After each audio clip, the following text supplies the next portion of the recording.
Muito bom dia para você, meu irmão, minha irmã. O evangelho de hoje está em João 19, versículos 1 ao 16.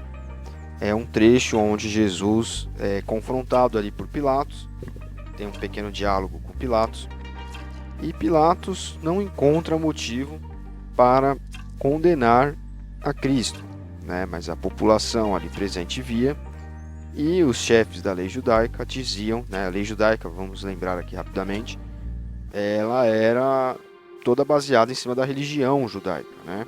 Dos mandamentos do Antigo Testamento, dos profetas, etc. E esses líderes religiosos também como era uma religião social também, né? De atos cotidianos do dia a dia, que dizia respeito a várias coisas do cotidiano, do dia a dia dos judeus, os chefes da religião automaticamente interferiam em vários costumes do povo, né? E tanto a população como esses chefes, né, judaicos ali diziam que Jesus deveria ser condenado por dizer que era filho de Deus. E é muito interessante porque Pilatos ele não enxerga em Cristo motivos para condená-lo, né? Logo no versículo 4, diz assim: Pilatos saiu outra vez e disse à multidão: Escutem, vou trazer o homem aqui para que vocês saibam que não encontro nele nenhum motivo, para que saibam que não encontro nenhum motivo para condená-lo. E mesmo assim, né, no versículo 6 a gente vê a população gritar: Crucifica, crucifica. E Pilatos fala: Vocês que o levem e o crucifiquem, eu não encontro motivo para condenar este homem. E aí a multidão responde: Nós temos uma lei e ela diz que deve morrer aquele que afirma que é filho de Deus. E Pilatos entra, conversa com Jesus e Jesus fala para ele, ele fala para Cristo, né? Lembre-se que eu tenho autoridade para soltá-lo, como também para mandar crucificá-lo.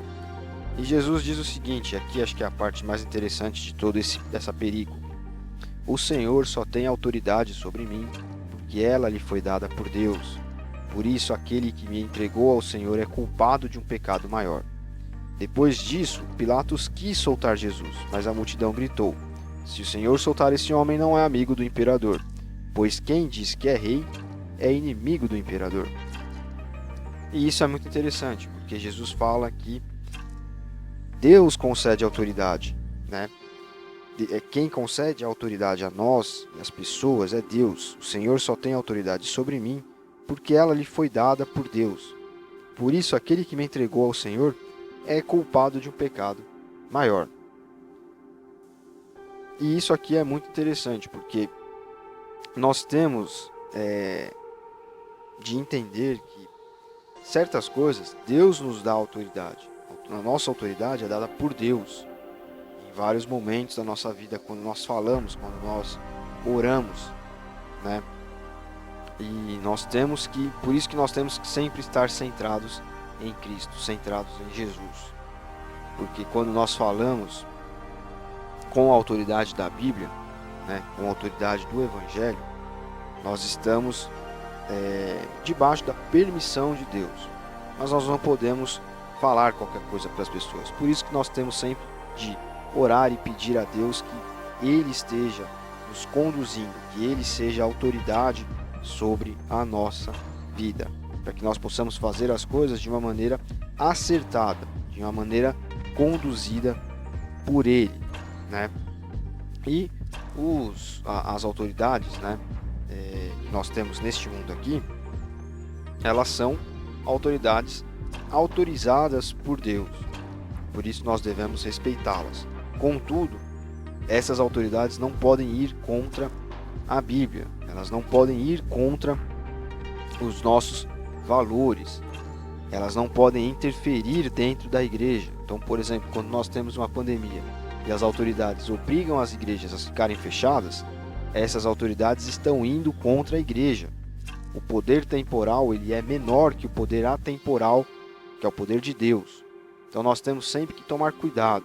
Nós não devemos aceitar de cabeça baixa que organismos alienígenas, como o próprio Estado, como a ONU, eles imponham visões sobre a igreja. E muitas vezes a imposição não é uma imposição autoritária, mas é uma imposição ideológica, é uma imposição de ideias.